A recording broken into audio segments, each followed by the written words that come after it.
quite gave us your full name. We just know you by, I suppose, a stage name. So who are you? My name is Tshireletso Maibela, and I'm a man who is partly an artist and portrays with in a language that like I use language to express emotions deep within me or externally so about the world itself. Yeah. And you write exclusively in English? Yes. Okay. Why?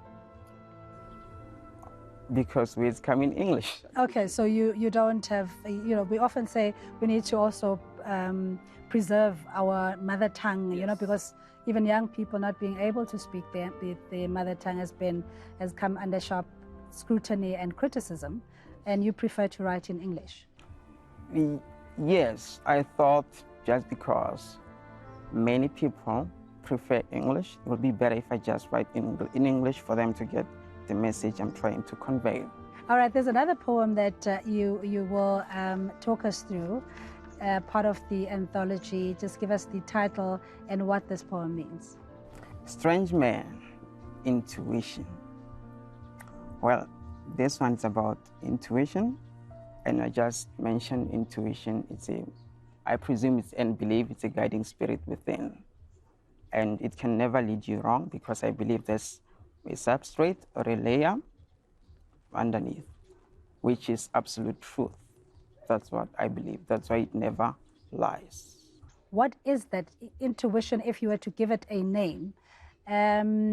It's not inspiration, is it wisdom? Is it, the ability to discern what a situation is, if you were to just explain it? Intuition, like, to be precise, trying to explain it is very difficult because it permits also a variety of interpretations. Someone may think it's something else, you may assume it's something else, but we all feel it, we all know it, and most of us follow it, and it always guides us through a good path. Yeah, you talk about the apocalypse, that is irrefutably, evidently a definite passage of life, that this is going to happen, the second coming. Expand more on that thought. Okay. Apocalypse, it's the second coming end of life itself on earth, biblically speaking. But with this one, just because it comes from a subjective conclusion and my opinions, then people will presume it's fictional. You see, someone may read and say, this is fictional, but according to me, just because it came to mind, I presume it will happen. I think there's biblical, for those of faith that believe in the second coming. So it is not necessarily that you need to persuade them, those that may not follow your beliefs, as it were. But your inspiration, Martin Luther King, very interesting, Shakespeare, and other authors that have inspired you. What is it that you have learned or drawn that you apply in your own writing? Well, there was this statement which Dr. Martin Luther King has put forth, and then he said, when you do something, do it so well that the living, the dead, and the unborn couldn't do it any better. So it means, actually, you are the only person who's going to do it better than anyone. So it means if you are better than anyone, even if you die, you don't really die because you are going to live in people's books. People are going to write about you. So that's what I like about people like Martin Luther King. That's it, and also encouraging us to be authentic, your authentic self, because you can't be anything else. Yes. You'd be a poor imitation of somebody else. Yes. Chosen assumption, why? Okay. As you can see, the cover manifests a fraction, a partly of a cosmic perspective, as we all observe it at night. But to be one, to have a powerful eyesight that can transcend this fraction of a cosmic perspective and have a glimpse context in a transcendent state, then I presume it can just be an average, normal thinking person. So I have that eyesight, which is why I make that claim. You're going to have to say that in English, and very slowly. So just why the title, Chosen Assumption? Okay.